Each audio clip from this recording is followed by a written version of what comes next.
Friday Night Racing on Off the Ball. Brought to you by Horse Racing Ireland. Love every racing moment. Visit hri.ie.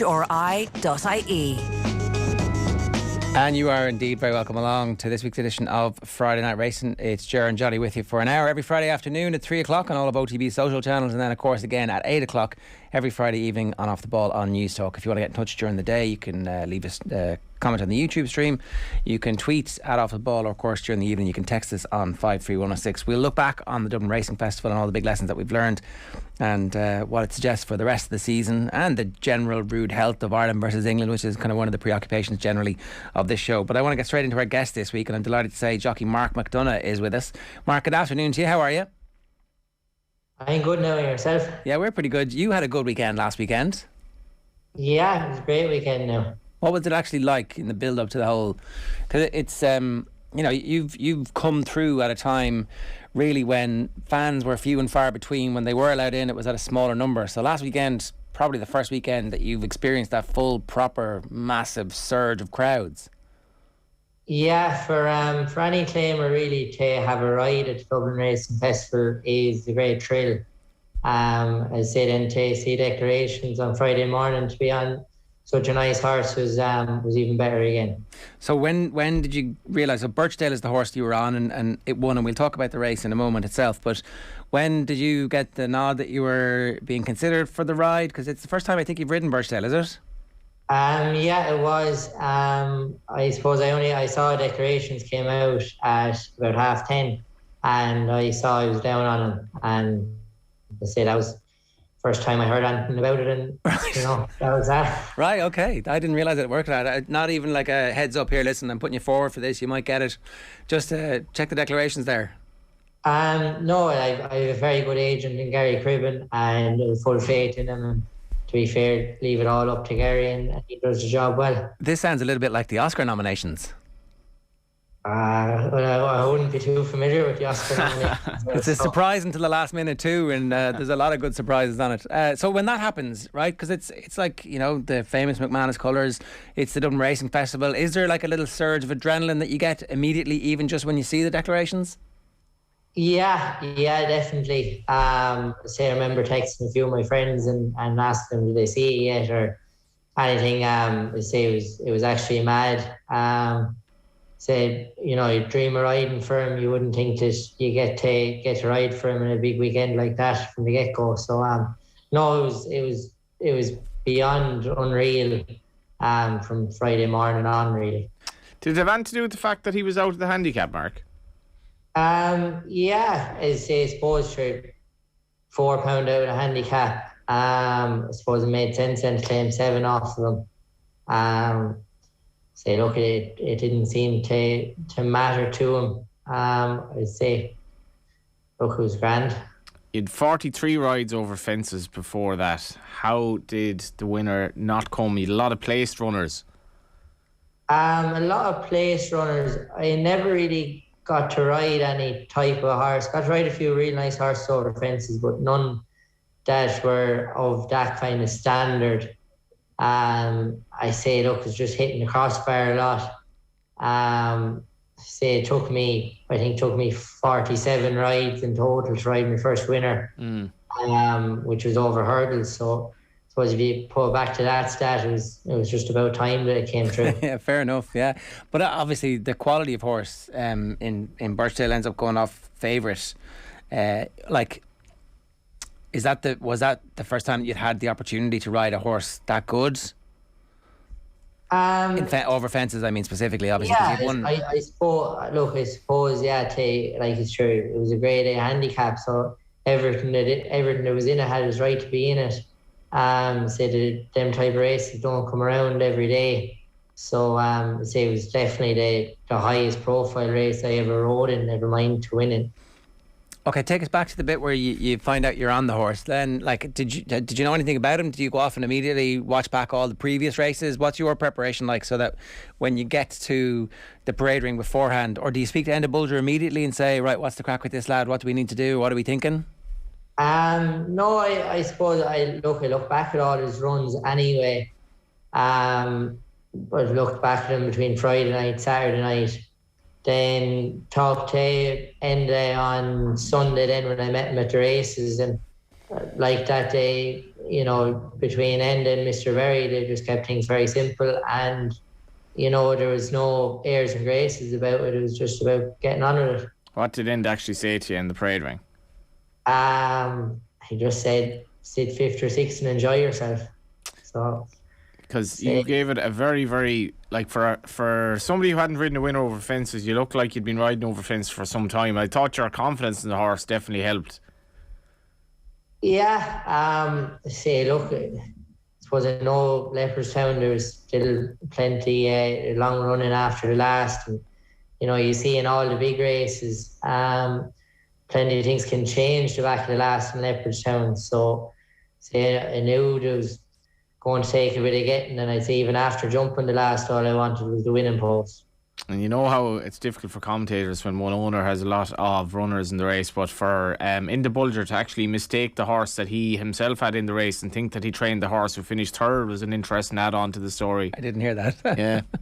He never mentioned it to me now, but like that, he came in, tied the red cap all right. Say, look, at least it was in the blue cap. He would have been going straight over to Simon Torrance saying, you took it up too early. What were you thinking?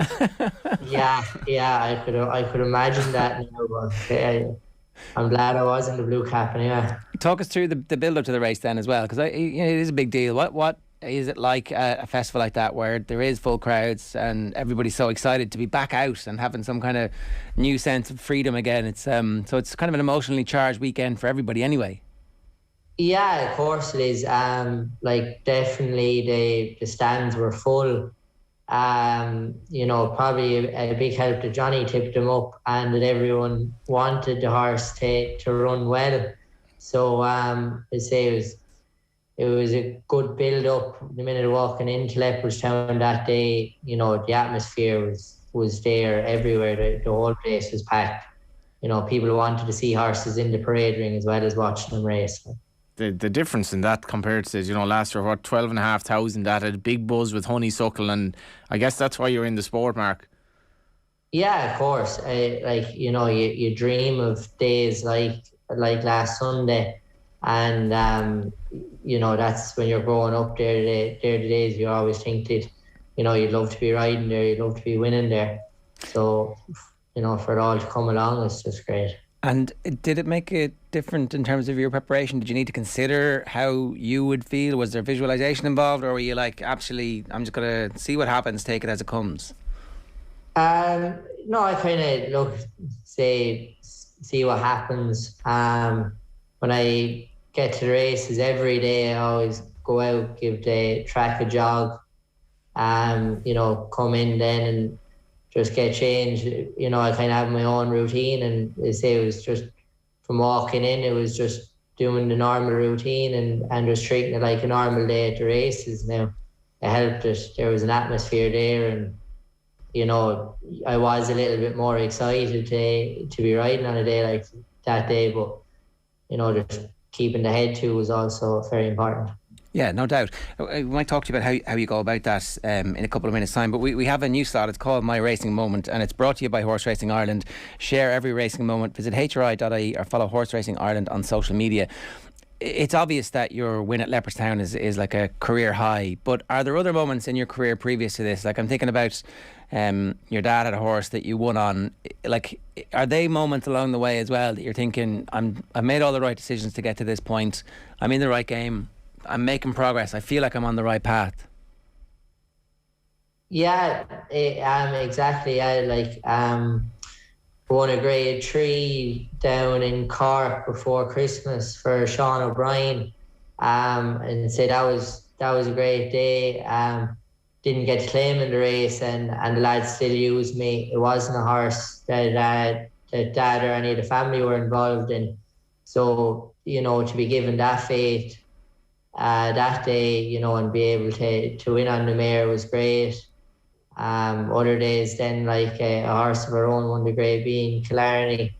I say that was probably a really good moment for the whole family, because we had the horse, and it was probably Dad's biggest winner, of his time owning horses too. So, no, there's been plenty of good moments already. And, every moment like that, it really shows you why you're in the game. Can we dig into the one in Cork just a moment? Because obviously the family one, I'm interested in your perspective on that as well. But to talk about that, because like as a claimer, there's definitely, and we've spoken to people in the past who are talk about that process of riding out their claim. There's just a nagging doubt until you make it and you ride out your claim fully, and you're just always being booked for races that people are just interested in you for the claim. And when you actually start winning without it, I suspect that's the bit where your self-confidence comes to the point where you're like, yeah, this is all going to be fine. Everything's going to be okay. Yeah, exactly. Especially to still have a £7 claim and to be put into the hat for a race like that. It is great. And why do you think it happened, Mark? What do you think that people are seeing in you that they're backing you, and what confidence does that give you? It gives me plenty of confidence, but at the same time, I have to kind of, keep level about it all. Just keep working hard. Don't change anything once it's going all right. And, you could run away with yourself a bit, but not in this game. You have to keep a level head about it. And, although it's great that people are giving me opportunities and everything, but it's about trying to keep them opportunities. That's the thing as well, because like a jockey, he or she is still going to be kind of riding out the next morning, possibly riding in the next race. So you don't really have time to kind of like overdo it in terms of celebrations or whatever. No, exactly. Like as I say, especially as a claimer there, come Sunday evening, it's the case that you're riding out again on Monday. The day you don't think you have to ride out on Monday is probably the day that you definitely should be doing it. Yeah. Tell us about your racing background as well, actually. Well, I was going to say, but just before you get to that, jockeys notoriously, obviously, never tear the arse out of a Johnny. No, not at all. I think Paul Carberry had a good an interview with the Racing Post lately where he said, back in the day they went to the pub, now they go to the gym, and I think there probably has been a big sea change. You're too young to know, I suppose, but Mark, I guess it's a different kind of culture now. Yeah, well, I suppose like that from hearing stories of back in the day, it's definitely changed the way it is now. Jockeys are seen more as professional athletes. Say, look, I suppose no harm, with how high the sport is in the world. You have to be a professional athlete going into the game. You're in UL, so we'll get into the racing background now in a sec, but you're in UL and they obviously have a bunch of elite athletes coming through. They've got connections in the past with Munster. They would train there from time to time before the high performance thing was built up, but I presume there's still fairly regular connections there. I guess the hurlers are in quite a bit, so you're seeing what the best athletes in Ireland are at, and are you learning a bit? Are you inspired by that? Are you rubbing shoulders with them at all? Yeah, I suppose you see a lot of the Munster squad coming in and out when you be in the gym inside there. I'm very lucky in UL that I'm a sports scholar inside there now. There's plenty of resources for me. Between gym and dietitians and everything inside there, it is great. And you get to see kind of how all the other sports are working, especially the swimming in UL is phenomenal. There's a lot of good students inside there that are getting up very early in the mornings and putting in a lot of work. So yeah, you get to see a wide range of athletes inside UL, and they definitely make you keep on top of doing your own gym work. Well, because I was going to say, you're not really a part of a team as a jockey, even though you're part of loads of different teams. You ride out for certain trainers. You've got a family background as well. There's like people who would trust you and would work with you, but you're a sole trader. So having that kind of environment, I suspect, is actually quite enjoyable. Yeah, it is, of course. It's kind of look like doing anything, going for a simple run. When you're doing it by yourself, it can feel twice as long as doing it with somebody else or being in that type of environment. So, no, 100%, you work harder in a group, and they say to be able to have, I have the likes of UL there in the sports campus, which is a great asset. As a professional as well, it's very, very unusual for a professional jockey to go to college. So what was your thought process there? Yeah, well, the thought process was I was never kind of very busy at horses when I started in college. Might have been lucky to get 30 rides a year. To say, came in straight in after leaving cert. Mum was fairly adamant that I go to college and just get a degree, so I'd always have it. Probably not wrong. It sounded like you had to have your arm twisted there a little bit. Yeah, so no, and then as it worked out, it was fine. When COVID came, a lot of it came online, and it was, I wouldn't say it was easy, but it was easier to keep on top of the college and still be able to ride out and race ride. And what course are you doing? I study in business in UL, so I'm after majoring in accountancy and finance. Right. And here's the thing, like that is a life skill that you will use forever, particularly as somebody who is a sole trader or whatever other business you get involved in. Being able to mind your own money and be able to talk to accountants about what's happening if you're successful in the racing game is hugely important. Yeah, look, it is. I suppose the reason why I picked business was that it's so broad, and I suppose business is in everything in life, whether you're in horses or, in any, even if you're in a shoe shop or something, you still need to know your bit about business and accounts. So, I always thought, at least by doing this, I'd be using it every day as opposed to, not having a use for it at all. Yeah, of course. You wanted to ask about the racing background. Yeah, is Kieran Fallon from your neck of the woods? No, he's a Clare man, but you're from obviously your granddad trains, and you're from a racing background. Yeah, so I suppose granddad started training probably about 20 years ago now. Just had an interest. He owned horses first and said, sure, of course he could train them, so he decided to do that himself. What age was he roughly when he took it up? I'd say he was kind of mid-50s. This is like, so we had Paddy Corkery last week who seemed to take it up very late in life. It's kind of a theme of the show now the last couple of weeks.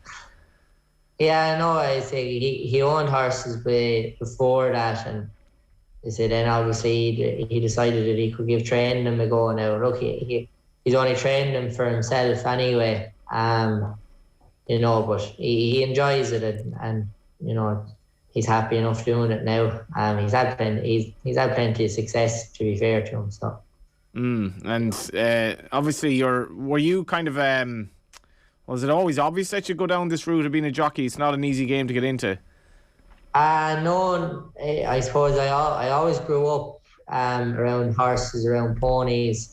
Show jumped up to when I was 16. Always went hunting, done all that crack.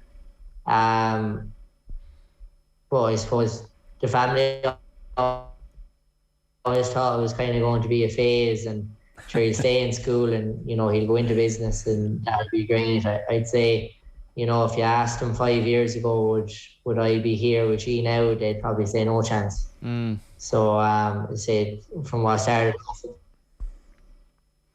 And the fact that you ended up doing both. Ponies, if they thought I'd leave the horse. Yeah, exactly. Yeah, that's always good. So yeah. And how have you found it so far? Like it might stand to jockeys as well that it takes time to get the first winner, and like you start in 2019 or so. Yeah, like look, I love every day doing it. I'm well aware that you don't just ride a winner, you don't just ride a big winner and then it all takes off. A lot of it's down to riding out for different lads and talking to them a lot and creating a bit of a connection with somebody and just keep building contacts and keep trying to keep contacts. So say you think some people might think when you're going to be a jockey that it's all going to fly, and once you start riding one winner you'll ride 10 more straight away, and that's how it goes. But it definitely doesn't go like that. I find anyway. I could be doing it wrong either, but I think it's important just to keep building contacts and keep just working to get where you want to be. That's kind of look, I think you're obviously not doing it wrong, as the weekend would testify to it. But in terms of actually honing the skill and the craft of being a jockey, like what you're talking about there is kind of the business side and making sure you put yourself into people's minds and availability for selection.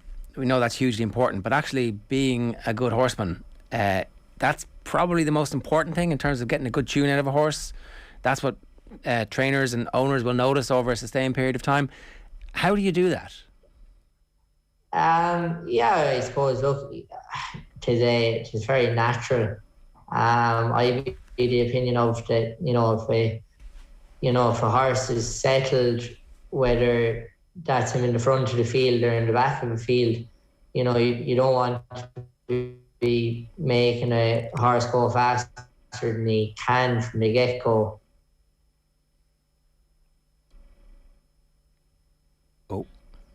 Oh. Just as we were about to get the secrets. There you go, yeah. Like finding out where Springfield is in The Simpsons. There's always some interruption. What are the secrets, do you think, Ger? Just winning on Dublin Racing Festival the second day. It's interesting as well, the first three horses home in all the grade ones, which would be 24, 3/4 of them were trained by either Willie or Gordon. So, and I guess the point is that for jockeys like Mark, it's hard, like, because the winners are, dictated by a small enough select number of trainers and jockeys. So you got to be patient in this game. Friday Night Racing Off the Ball is brought to you by Horse Racing Ireland. Love every racing moment. Visit hri.ie. You can follow the Twitter account at HRI Racing. Our guest this week is Jockey Mark McDonagh. We've re-established the line there. Mark, you were just telling us the secret about getting good at being a jockey. I don't think there's a massive secret. It's just about working hard and probably, trying to get horses into a rhythm. Probably the biggest thing, once your horse is in a rhythm in a race, and you don't have to ask them any questions for as long as you can. I suppose just learning that and trying to get that right. Probably get it wrong a lot more times than you get it right, but that's just the learning curve. Exactly, that is the learning curve, isn't it? You were saying obviously you're on an athlete scholarship at UL, so you're based close to UL, and that's your base at the moment. When you graduate from college, would it be your intention to maybe move so you can actually do riding out and work rider stuff for other trainers, just to get on that circuit and introduce yourself a bit more to them? Exactly. Well, I suppose I'm on work experience at the moment now, so I'm currently in Joseph O'Brien's on work experience. So I say it's best of both worlds here. Last year when I was in college, I was still able to ride out for Michael Hourigan, Angus King and Grandad. So I've always been riding out, every day anyway. But I suppose after college I'll, review it all and go ride out and, just I don't have a plan really for after college where exactly I'll be, but I'd figure that out when it gets closer to time. What's it like in Joseph's? That must be a hell of an experience, the amount of people and horses there every morning.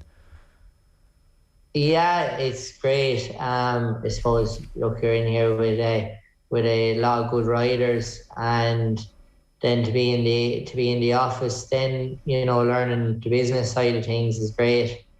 I suppose a lot of people from the outside looking in might kind of say, well, sure, there's little business or accountancy to be done inside here, but tis definitely busy anyway. A lot more people would be surprised, I'd say.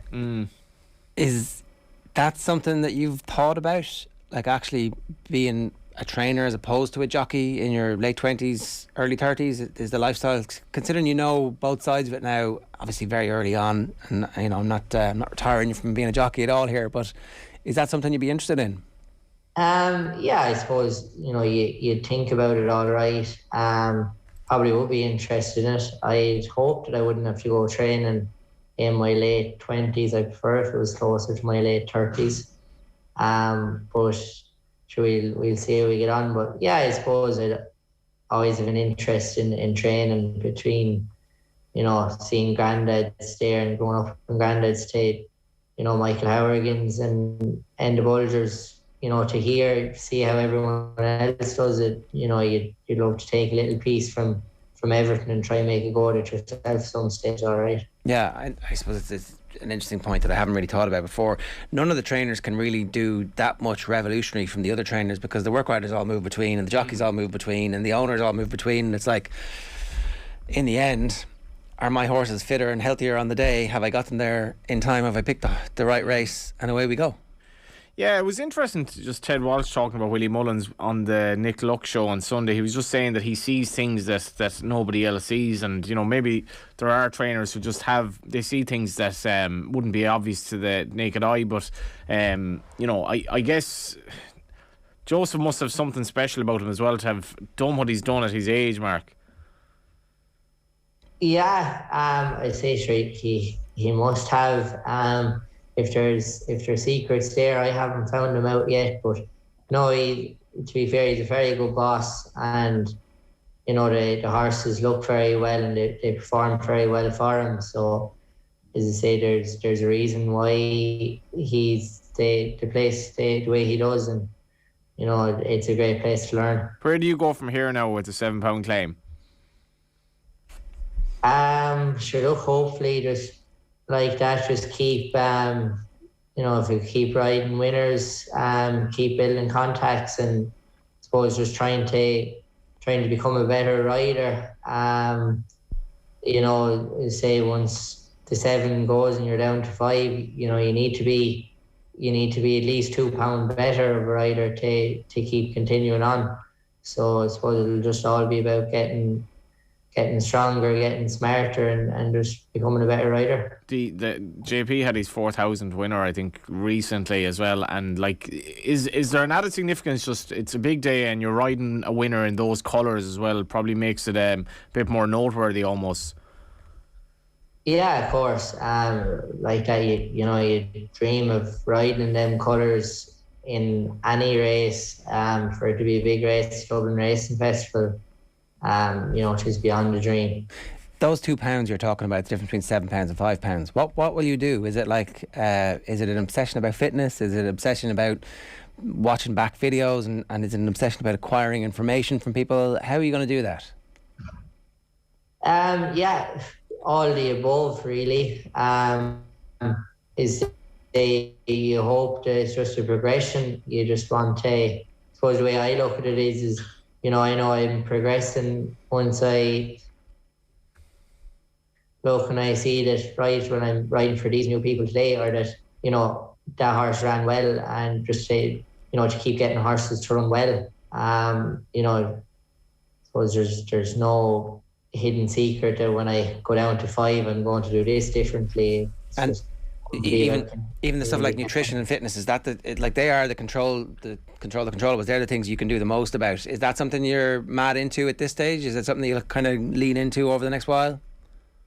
Yeah, I suppose you try to stay fit, try to stay strong without bulking up or anything.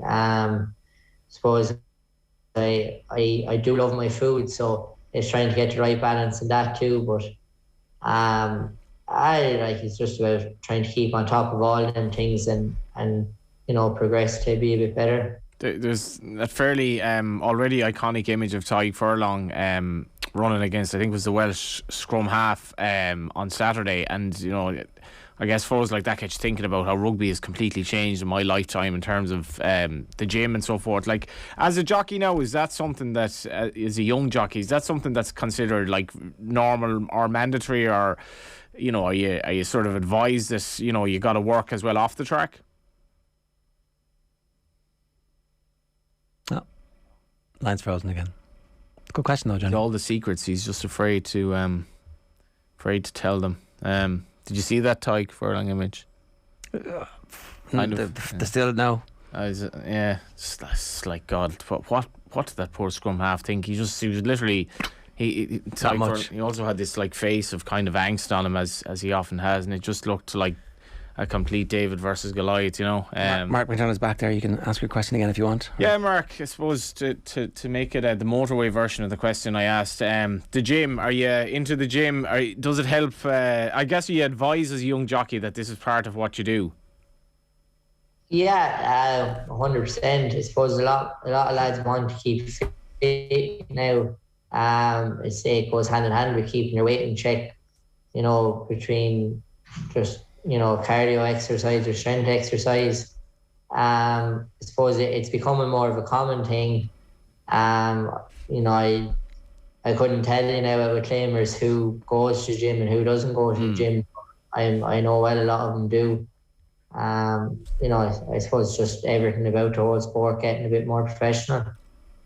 What's the rest of the season looking like for you now after a big win like that? Because we've talked about this before, that some jockeys can have a life-changing win in a big race and actually it doesn't really change their lives that much. It's just more that they have an incredible memory from a huge race. For you, obviously, this is part of a journey.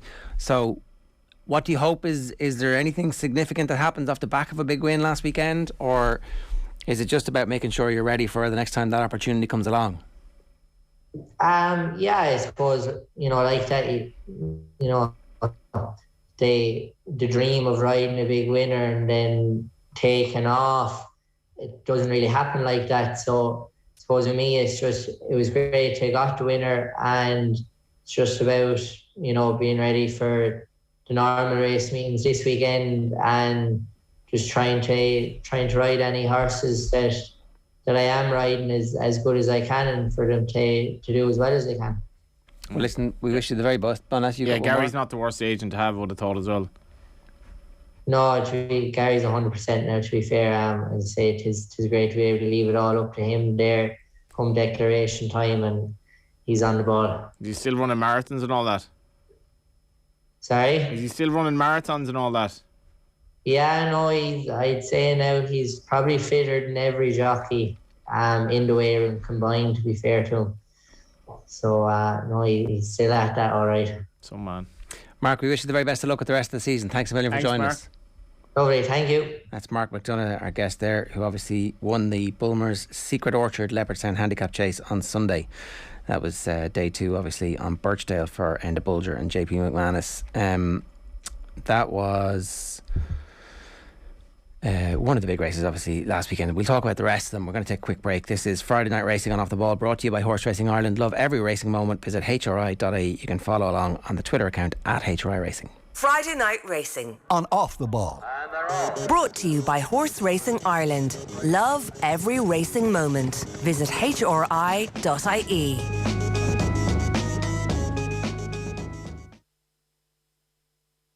Friday Night Racing on Off the Ball. Brought to you by Horse Racing Ireland. Love every racing moment. Visit hri.ie. All right, you're very welcome back to Friday Night Racing. Johnny Ward is with me in studio. We've just been talking with Mark McDonagh about his win last week and also how he ended up as, I don't know, look at all the claimers we talked to seem to be pretty together and ambitious for their own careers and not afraid to talk about being ambitious and like having different facets to their personality. There's no one way to make it, it turns out. No, a £7 claimer to win like that is it's a big deal, and like as I said, he was out of the handicap, I think £4, which meant that... Explain that to people. So his rating was not high enough to run off the minimum weight, which would be 9, 10 or 10 stone. In any event, so the lowest rating in a handicap is based on how much lower you are than the highest rating. The best horse in the race will have a certain weight, and then they work down from that. But there's a minimum weight, and if you're any lower than that, in terms of a rating, you just have to carry extra weight. You're just not good enough. That's out of the handicap. Yeah, that's what that means. You're out. it was £4. So like, and in fairness, Birchdale was considered, a candidate for the Ballymore or the Supreme back in the day for Nicky Henderson. I remember him being very well touted, and it's kind of mad that he ended up at Inderbulger, but he'd run a very good prep for this at Leopardstown at Christmas. And so like it was like he'd never ridden a winner over fences, so it was a hell of a way to break it, because they don't get much more high profile than that in terms of handicaps in Ireland. So big win. Absolutely, and like everyone watching on TV, and I suspect too the fact that you're in Joseph O'Brien's and now you've had a winner for JP, that does have an impact. We have spoken before about having, jockeys who have these kind of once in a lifetime experiences where they win a big race. That's not this case. No, and it's I think it's just the way he rode the horse was really, really polished. I thought he was very cool. The horses ahead of him went for home coming around to the last, and he kind of went slightly up the middle of the track, never asked the horse until after the last. I think there was a loose horse in to guide him home, but it was really, really polished performance for somebody who hadn't ridden a win over fences, and he talks a good game as well. He's very laid back and relaxed, and I thought it was the right of somebody who's going to go a long way in the game, but it's really competitive, and like they're I guess in every team there are loads of underage, but not many seniors. Yeah, and I suppose the point you made earlier on about the number of horses that were Elliot Mullins horses, like their top jockeys get first pick, but there's lots of other jockeys who are there available for the other horses too. Yes, and scrapping for those rides. Like, I mean, that was a handicap, and in fairness, he ended up riding the favourite in the race. But we have lost a lot of like really good jockeys through retirement in recent years, and I think there was a bit of a gap for like the next kind of names to come through, and he's very young, and I think he's a very good future if he can keep his kind of there's not even an if about that. Like he's in college, and he's a good lad obviously as well. It's getting the rides now is the main thing. Right, Friday Night Racing is brought to you by Horse Racing Ireland. Not only did Danny Mullins ride a Grade 1 winner at the Dublin Racing Festival last weekend, he also gained some ground on Johnny Ward in the Tote 10 to follow competition. Johnny's still in top spot, but his lead over Danny is down to 61 points. Honeysuckle, Chacun Poursuit, Sir Gerhard and a place for Manella Indo all combined to give Danny's 10 to follow a big bounce. With Cheltenham on the horizon, it is still all to play for. So there's the lead. 371 for Johnny, 310 for Danny, and 264 for me. Not doing so great. But no longer unassailable anyway. Tote currently have a new account sign-up offer available online. Visit tote.ie for the details. Let's talk about last weekend and what else we learned.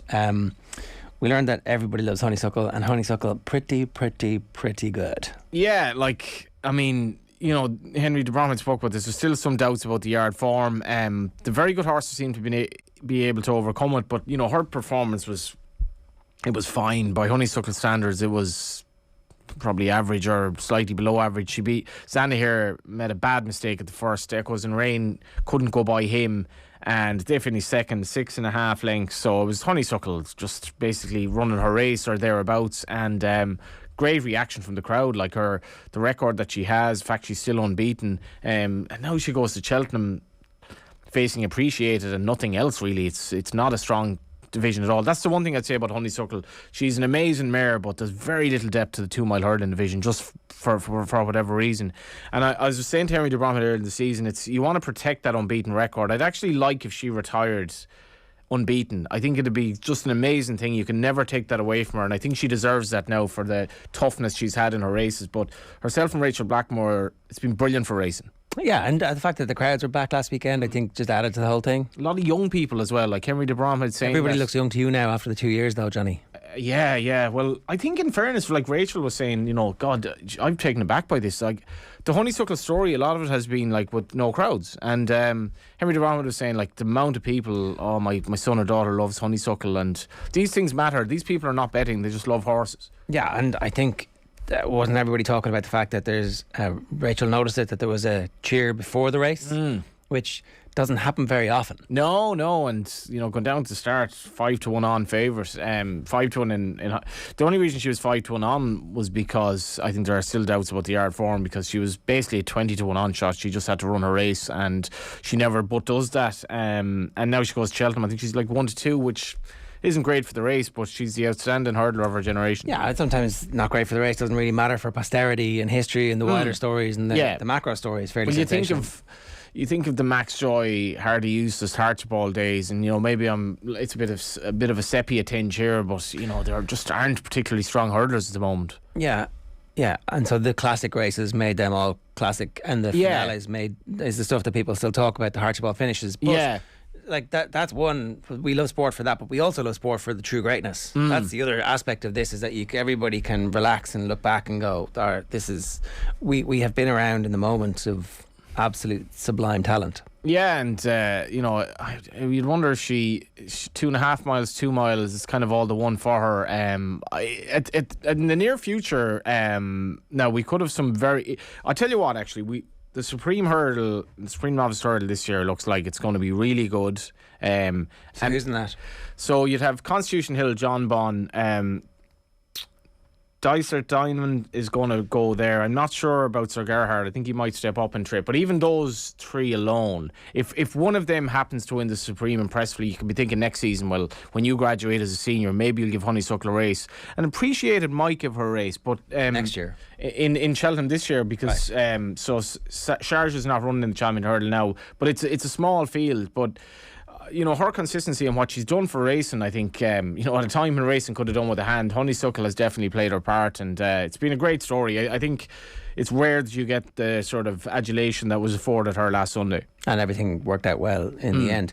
Anything else from last Saturday and Sunday in particular that you're going to take note of? You tipped a 40-1 winner, which I'm surprised that it's taken 41 minutes for you to mention. I think he went off short on that Conflated. I think that was a sign again of the race not being particularly good. Galopin Deschamps won at 4-9. He was very good. Be interesting. JD was talking about him going to the Gold Cup last Sunday, which is a brave call. If he were to go, I think he could run very well. I don't think it's going to happen. Sir Gerhard was brilliant in the novice hurdle.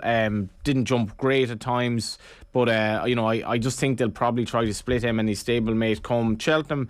It's going back to Saturday then. Obviously with Conflated, Blue Lord was good. Vauban was really impressive, I thought. He won the juvenile hurdle. That was a really, really good form, despite doing plenty wrong in the race. He's a massive engine, and the Triumph looks like a really good race. Facile Vega, I've got to mention, the son of Quevega. Unbelievable performance. The bumper looks possibly better than the mother at this stage, potentially. Right. And that was, yes, so a lot of, we can talk about a lot of odds-on favourites, which isn't ideal, but some imperious performances, and 11 winners from the DRF won at Cheltenham last year. So this year, you'd imagine it's going to be a big trial as well. However, the English horses have suddenly got better, right? All of a sudden, there are no English horses. They are much better this year than they were last year. I don't know. I honestly don't know. Even the Supreme, I think the Supreme will set the tone for Cheltenham, because the John Bon and Constitution Hill have been talked up a lot. I'm not really sure how good either of them is. It's just hard to know because there's so little depth. We've again the problem of and the Racing Post has highlighted this. You look at the ITV cards tomorrow that they're showing on TV for the big races, and the first 4 races I think on ITV, the field sizes are what do we got here? 6 runners, 8 runners, 5 runners, 4 runners. It's a big problem in British racing. There's a lack of competitiveness both on the all-weather and in jumps racing, and it's just hard to know how good these novices are. But if Ireland wins the Supreme, I think that'll set the tone for the festival. It was 23.5 last year. It's hardly going to be that, but I don't know. We just seem a lot stronger at the moment. Has the quality not improved? Are more of the top trainers not producing slightly better horses this year than they were last year? Constitution Hill and John Bon are both trained by Nicky Henderson and both look very good, but apart from that, they don't seem to have anything in the juvenile division. The bumper will definitely not be one in Britain. Novice chases, we look like we're dominating that. Okay, well, can I say we should celebrate that then, because it's going to come back. I know you have this doubt that it's going to come back. I think British racing's in an existential crisis mode, or not far off. I really do. We did have these conversations about Gaelic football when Dublin were winning everything, and it turns out that maybe we were wrong. Yeah, I was actually looking at the game in Tralee, and I was like, I liked the view of having a bet that completely flies against all opinions. So I was like, might have a sneaky few quid on Dublin to win the All-Ireland. They were 2-1, so it wasn't as if there's that much of an overreaction. But they went into a game in the National League. They were 5-2 against to win in Kerry, and I was like, when were Dublin 5-2 to win a game in the last 10 years? So yeah, that's true. But I think the whatever about Gaelic football. €5 bet at 5-2 would give you €0 back. Indeed, although a few things went against him in the game, and I think they're just taking it easy at the moment. No. But anyway, no. The point is that the English horses are the same. They're coming back. We should enjoy this for they're not coming back though. There's no evidence they're coming back. I'm not saying they'll have less. Henderson has better horses this year already than in the last couple of years. He does, but so the rest of them are also going to, like, Paul Nicholls is going to get good horses again. Yeah, although he's having a bit of a slump in form at the moment. I'm just looking at the odds for the Supreme because I did want to tip up a horse. He was 16s as of last Sunday. I don't know if that's gone now. He is now. So he's now 12s, but Kilcruit, I think, is well worth an each way bet for that race. He's actually been backed since, but I think he'll end up going there, and I don't think Sir Gerhard win. All right. Friday Night Racing and Off the Ball brought to you by Horse Racing Ireland. Love every racing moment. Visit hri.ie. That's it for this week's Friday Night Racing. Johnny, thank you very much. Thank you too. And we'll see you next week. Friday Night Racing On Off the Ball. brought to you by Horse Racing Ireland. Love every racing moment. Visit hri.ie.